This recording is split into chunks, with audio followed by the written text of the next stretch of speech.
Guys, so we are now going on to the A58 motorway rules. So we're turning right here, remaining in lane 2. This is a shout out to all our students that are learning with us and that are university students. So we're going to remain in this lane that we're in now. We're following the signs for the city. We're then going to turn left very soon onto the slip road. So we're looking at the green lights on the left now for buses and cycles. Our light is, at the moment, it's red. We're now going to signal left. So we're going to show people that we're going to change lanes very soon. We are going to turn left where you can actually see the sign on the left hand side. So left mirror check and left blind spot check for a cyclist.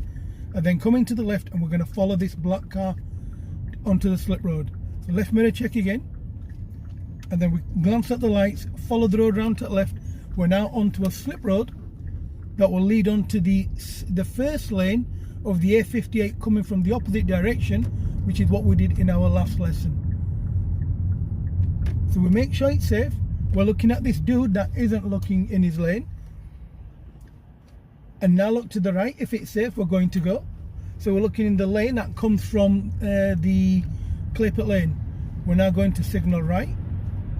And we're then going to make sure it's safe before we merge onto the dual carriageway. Speed looks around 25-30 at the moment, and that's a safe speed, despite the fact that the speed limit of this road is 40, but it's unsafe to be travelling at 40 because road conditions have slowed the cars down to 25-28 miles an hour. We've come under, we're inside a tunnel. We've made sure that our lights are on, and we're following the road ahead. We've got a good distance between a car in front. So we're now going back towards Bradford. I believe that's A647. So we're currently on the inner ring road, A58. We're following the same road ahead.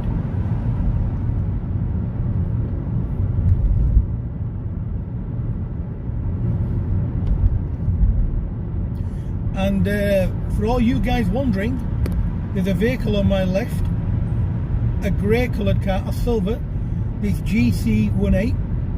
It has a red number plate inside the windscreen. Now that number should be covering the yellow number plate. That's what they call a trade number plate. So it's either a mechanic or a car selling person, and that should be covering the number plate, the yellow number plate on the car. So if a policeman sees that car, a policeman will stop the car because it's not according to regulations. We're now watching out for the road on the left. The sign on the left, the blue sign, is telling you that the motorway rules are finished for this ring road, dual carriageway. We're now continuing to follow the signs for Bradford, and this time we're going to stay in lane 1. So we're going to stay in lane 1 for the A647. We can see the sign here, Bradford A647. We're then going to go into the lane on the right by looking in our mirrors and sliding to the right.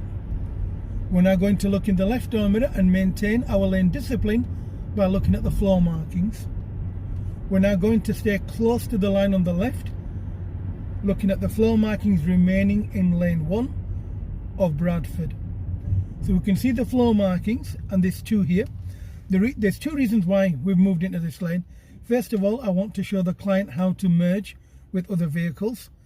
And the second one, we try and keep left unless we're making progress. So reasonably, we could have moved into lane 2 and just carried on and just gone. But no, what I want to do is I want to show you how to merge and how to make sure that you're safe. Anyway, going back to the task in hand. So on the floor, we have 4 lanes. Lane 1 on the far left, where the white coloured Golf and where this grey car is going to Wortley.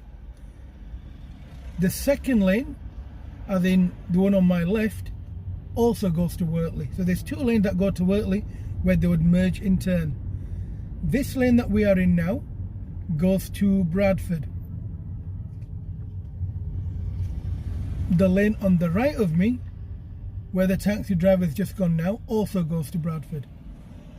Now the only thing you need to be worried about, guys, especially new drivers in Leeds, Uber drivers, taxi drivers, private hire drivers, especially when they're from out of town. The reason for that is they don't know where they're going, and they'll be listening to the sat